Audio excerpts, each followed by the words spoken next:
Hello everyone, कैसे हैं आप सब। आज का ये जो क्वेश्चन है इसमें सर्कल और क्वाड्रिलेटरल दोनों मिले हुए हैं और ये पिछले साल बोर्ड में पूछा गया प्रश्न है। और ये क्वेश्चन थोड़ा कॉम्प्लिकेटेड है लेकिन हम इसे इजी वे में समझेंगे। Quadrilateral circumscribes a circle, prove that opposite sides of the quadrilateral subtend supplementary angles at the center of the circle। तो एक क्वाड्रिलेटरल है जिसके अंदर एक सर्कल बना हुआ है और ये सर्कल क्वाड्रिलेटरल के साइड को टच करते हुए जाएगा। और हमें ये बताना है कि क्वाड्रिलेटरल की जो अपोजिट साइड्स हैं वो सेंटर पर सप्लीमेंट्री एंगल्स बनाते हैं।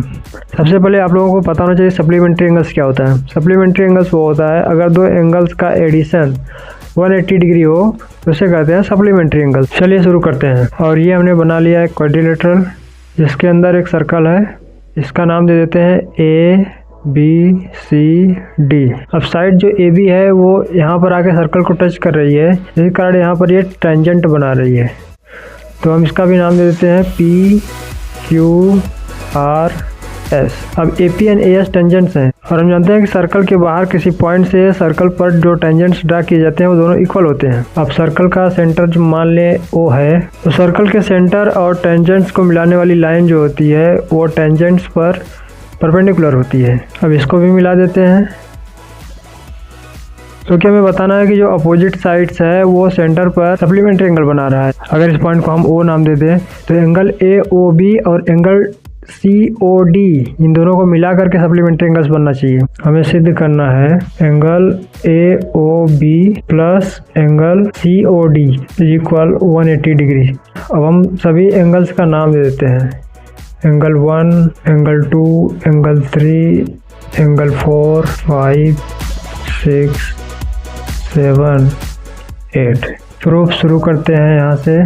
अगर हम ट्राइंगल OAS और OAP दोनों को सिमिलर कर दें तो एंगल 1 एंगल 8 के बराबर हो जाएगा।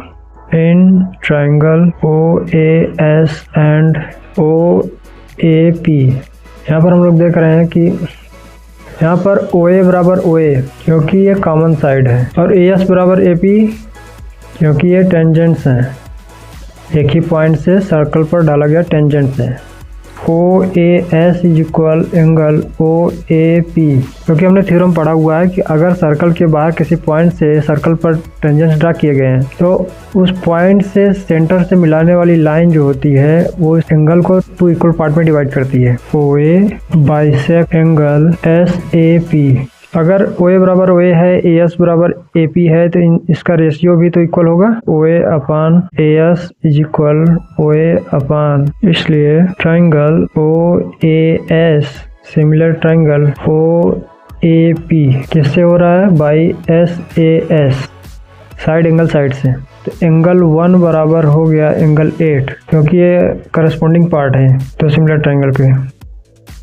Similarly angle 3 is equal angle 2, angle 4 is equal angle 5, angle 7 is equal angle 8। अब सभी एंगल्स को, इसको और इन चारों को ऐड कर देते हैं।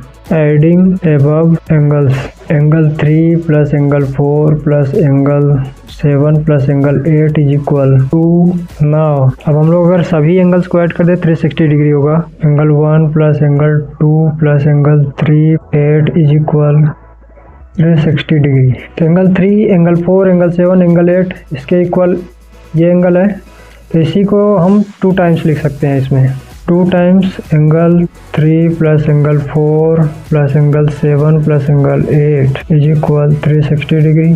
अब अगर बोथ साइड हम 2 से डिवाइड कर दें, ये 2 गायब हो जाएगा। एंगल 3 प्लस एंगल 4 360 का हाफ 180 डिग्री।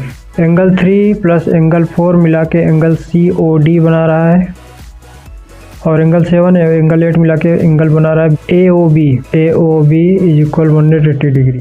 और angle AOB plus angle COD बराबर 180 डिग्री। Hence proved.